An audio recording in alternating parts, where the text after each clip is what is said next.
Believers, I had to take my rest past week, as explained in the previous video I just uploaded.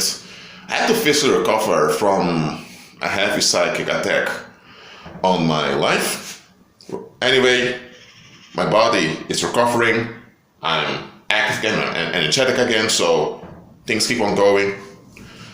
In this video, which is an extension of the video I've uploaded before this one, I want to explain to you, believers, that when Christ said, "Let your yes be yes and your no be no," he was not saying, have a will, have a stance and hold on to it, to let anyone change your mind. Christ didn't say that.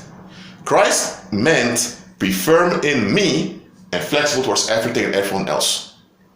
You ought to be firm in him and flexible towards everything and everyone else. That's how you ought to be. When the Most High gave the 10 Commandments, which were only intended to reveal to the ancient Israelites that they were just as corrupt as the rest of the world and that they needed deliverance, the first command was, have no other gods before me.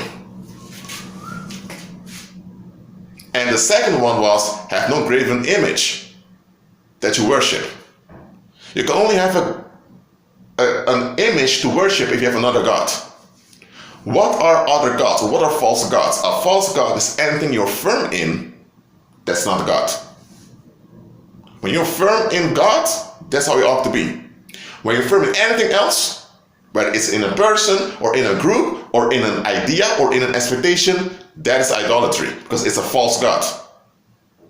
And listen to what I'm saying here, believer. Anytime you're holding on to a false God, you are swearing onto that God. To swear onto something or to vow onto something or to make an oath to something, those are technical terms, but it comes out the same thing. You're binding your own effort to an outcome. That's what you do. And that becomes a trap onto you. That's why God doesn't want you to swear. He doesn't want you to make vows, and he doesn't want you to give an oath. He doesn't want you to do that. That's what the world does. And here's another thing. Just because you don't say, I swear this, that doesn't mean you haven't sworn. Anytime you hold on to a false God, you are swearing onto that God, you're making vows onto the expectations, and you are making an oath of allegiance to that false God. A lot of people hold on to how they were raised. When they see the behavior of others, they say, I can't understand why they behave like that. I wasn't raised like that. So they hold on to how their parents raised them, and they are proud in it. That's a false God.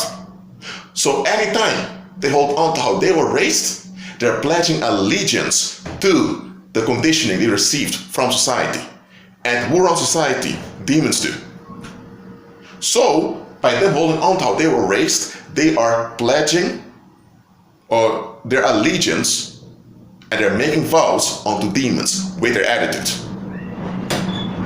But then those same believers would say, well, Christ said, let your yes be yes and your no be no. Don't let anyone change your mind. That's not what Christ meant. Then they would say, Christ said, don't swear at all. But they are swearing. They are swearing because they are holding on to false gods. Anytime you hold on to a false god, you are swearing. Anytime you hold on to a false god, you are making a vow. Anytime you are holding on to a false god, you are making an oath. That is what you're doing. So let's say you have people who hold on to their privacy, something that doesn't even exist. It's a mental construct that the world leaders invented to keep others entrapped. To keep others trapped, I mean. So if you hold on to this concept of privacy, boundaries, sovereignty, that means that you want control and you expect others to put up with your claim for control. That's all what boundaries, privacy, private lives all comes down to. You want to control. But here's the thing, you're not entitled to control because you can't have control. You don't have the physical nor spiritual capacity to have control. You don't, because you're not the Most High. So that clinging onto control is nonsensical to begin with. Yet, a lot of people, they cling onto control. And now they want validation for clinging onto control. And the only way they can get validation for clinging onto control is by justifying their clinging onto control. And you can only justify something, you can't really justify it, you only can try to justify something that can't be justified by using lies. So by them holding on to those worldly concepts, they are swearing onto false gods. You cannot swear onto false gods and not suffer the bondage that comes with it. So you don't have to put your hands on a Bible and put another hand. You don't have to put your hand on the Bible with the other hand up and say, I swear this and that. You don't have to do that.